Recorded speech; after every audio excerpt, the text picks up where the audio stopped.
Dear friends, ഇന്ന് നമ്മൾ discuss ചെയ്യുന്നത് ഓർഗാനോമെറ്റാലിക്സിലെ ഒരു ഇമ്പോർട്ടൻറ്റ് ക്ലാസ് ഓഫ് കോമ്പൗണ്ട്സ് ആണ്.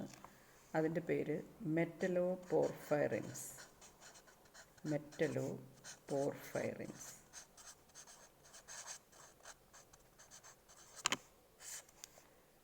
മെറ്റലോപോർഫൈറിൻസ് എന്ന് പറയുന്നത് കൂടുതലും ലിവിങ് തിങ്സിൽ കാണുന്ന, അതായത് പ്ലാന്റ്സിലും ആനിമൽസിലും കാണുന്ന ഓർഗാനോമെറ്റാലിക് കോമ്പൗണ്ട്സ് ആണ്. Living things and plants. പ്ലാന്റ്സിൽ നിങ്ങൾക്കറിയാം ക്ലോറോഫിൽ.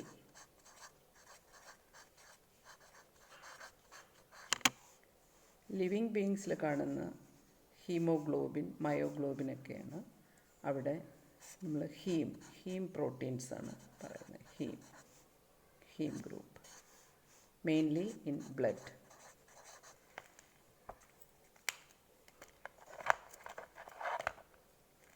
ഇപ്പോൾ ഈ ഹീം എന്ന് പറയുന്ന റെഡ് കളറാണ് ബ്ലഡിൻ്റെ. Chlorophyll is green. Chlorophyll contains the element magnesium, and in heme you have iron. അപ്പോൾ ഇത്തരത്തിൽ ചില മെറ്റൽസ് പോർഫൈറിൻ ഡെറിവേറ്റീവ്സ് ഫോം ചെയ്യും. മെറ്റൽ ഡെറിവേറ്റീവ്സ് ഓഫ് പോർഫൈറിൻ, അതിനെയാണ് നമ്മൾ മെറ്റലോപോർഫൈറിൻസ് എന്ന് പറയുന്നത്. അപ്പോൾ നമുക്ക് എന്താണ് പോർഫൈറിൻ എന്നറിയണം. നിങ്ങൾക്ക് ഫെമിലിയർ ആയിരിക്കും പൈറോൾ എന്ന് പറയുന്ന കോമ്പൗണ്ട്. അതെന്ന് പറയുന്നത് ഒരു 5 മെമ്പേർഡ് റിംഗ് കോമ്പൗണ്ടാണ് with a nitrogen atom and 4 carbon atoms. So CH and here N has 2 bonds, so one more H here. The bond is like this. This is pyrrole. ഇതുപോലെയുള്ള 4 pyrrole rings unite ചെയ്യുവാണ്.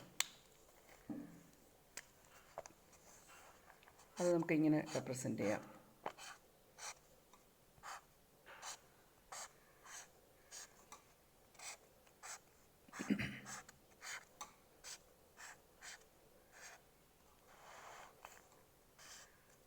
ഇവിടെ എല്ലാം nitrogen atom. ഇത് pyrrole ring ആണ്. പക്ഷേ ഇത് unite ചെയ്യുമ്പം ഇവിടെ ഓരോ CH ബോണ്ട്സ് ആണ് വരുന്നത്. ഇവിടെ CH, ഇവിടെ CH, ഇവിടെയും CH. അപ്പോൾ ഈ 4 പൈറോൾ റിങ്ങും CH ഗ്രൂപ്പ് വഴി, here is the bond, CH group വഴി കണക്റ്റ് ചെയ്യുന്നതാണ്. ഇനി ഇതാണ് അതിൻ്റെ സ്കെലിറ്റൽ സ്ട്രക്ചർ. അപ്പോൾ ഇതിനകത്ത് നമ്മൾ ഡബിൾ ബോണ്ട്സ് ഓൾട്ടർനേറ്റ് ആയിട്ട് ഡബിൾ ബോണ്ട്സ് കൊടുത്ത് ആണ് വരുന്നത്. സ്ട്രക്ചർ നമുക്ക് ഇതുപോലെ റെപ്രസെൻ്റ് ചെയ്യാം. First pyrrole ring, second pyrrole ring, third pyrrole ring and fourth pyrrole ring.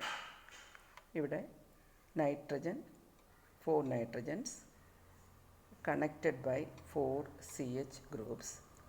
Bonds കൊടുത്തിരിക്കുന്നത് ഇത് ജസ്റ്റ് ഒരു അറിഞ്ഞിരിക്കാൻ വേണ്ടിയിട്ട് പറയുന്നതാണ്. അപ്പോൾ ഇവിടെ ഡബിൾ ബോണ്ട്, പിന്നെ ഓൾട്ടർനേറ്റ് സിംഗിൾ ബോണ്ട്, പിന്നെ ഡബിൾ ബോണ്ട്, വീണ്ടും single bond, double bond, single bond, double bond, single bond, double bond, then single bond, double bond, single, double, single, double, single bond, double bond, single bond, double bond, single bond, double bond, ഇങ്ങനെ വരുന്നത്. അപ്പോൾ ഇത് ഓൾടുഗദർ നോക്കുമ്പോൾ ഈ 2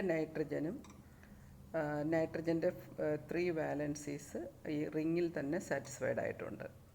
ഇവിടെയാണെങ്കിൽ 2 ബോണ്ടേ വരുന്നുള്ളൂ, ഈ 2 നൈട്രജനും, ഈ ഓപ്പോസിറ്റായിട്ടുള്ള 2 നൈട്രജൻ. അതുകൊണ്ട് അവിടെ ഓരോ ഹൈഡ്രജൻസ് ഉണ്ട്. അപ്പോൾ ഇതാണ് ശരിക്ക് പോർഫിൻ എന്ന് പറയുന്ന മോളിക്യൂൾ. ഇവിടെ എല്ലാം ഹൈഡ്രജൻസ് വന്നിട്ട് പോർഫിൻ എന്ന് പറയുന്ന മോളിക്യൂളാണ് ഇത്. ഈ പോർഫിൻ്റെ ഈ റിംഗ് സ്ട്രക്ചർ ഇനെയാണ് നമ്മൾ പോർഫൈറിൻ റിംഗ് സ്ട്രക്ചർ എന്ന് പറയുന്നത്. ഇവിടെ ഈ 2 ഹൈഡ്രജൻ അയണൈസ് ചെയ്താൽ ഈ നൈട്രജന് ഒരു സെൻട്രൽ മെറ്റലിൻ്റെ കൂടെ ഇവിടെ ഒരു മെറ്റൽ ആറ്റം എടുക്കുകയാണെങ്കിൽ ആ മെറ്റൽ ആറ്റവുമായിട്ട് ഈ 4 നൈട്രജനും ബോണ്ട് ചെയ്യാൻ പറ്റും. അങ്ങനെ ഇതിനകത്ത് പലതരത്തിലുള്ള മെറ്റൽസ് വന്നാൽ നമുക്ക് മെറ്റലോ പോർഫൈറിൻസ് കിട്ടും. അവിടെ അയൺ വരാം, നിക്കൽ വരാം, കോപ്പർ വരാം, കൊബോൾട്ട് വരാം, സിങ്ക് വരാം. ഇങ്ങനെ പല മെറ്റൽസും വരും. അതിൽ മോസ്റ്റ് ഇമ്പോർട്ടൻ്റ് എന്ന് പറയുന്നത് നമ്മൾ നേരത്തെ കണ്ട ക്ലോറോഫില്ലും അതുപോലെ തന്നെ ഹീം ഗ്രൂപ്പുമാണ്. അപ്പം ക്ലോറോഫിൽ എന്ന് പറയുന്നത് മെഗ്നീഷ്യം പോർഫൈറിന് സെൻട്രൽ മെറ്റലായിട്ട് മെഗ്നീഷ്യം വന്നാൽ മെഗ്നീഷ്യം പോർഫൈറിൻ കോമ്പൗണ്ടാണ് ക്ലോറോഫിൽ. അയൺ പോർഫൈറിൻ കോമ്പൗണ്ടാണ് ഹീം ഗ്രൂപ്പ്. അപ്പോൾ ഈ ഹീം ഗ്രൂപ്പ് ഹ്യൂമൻ ബ്ലഡിലുള്ളതും അതുപോലെ തന്നെ ക്ലോറോഫിൽ നിങ്ങൾക്കറിയാം ഫോട്ടോസിന്തസിന് സഹായിക്കുന്ന പിഗ്മെൻ്റാണ്. അതിനകത്ത് മെഗ്നീഷ്യമാണ് വന്നിട്ടുള്ളത്.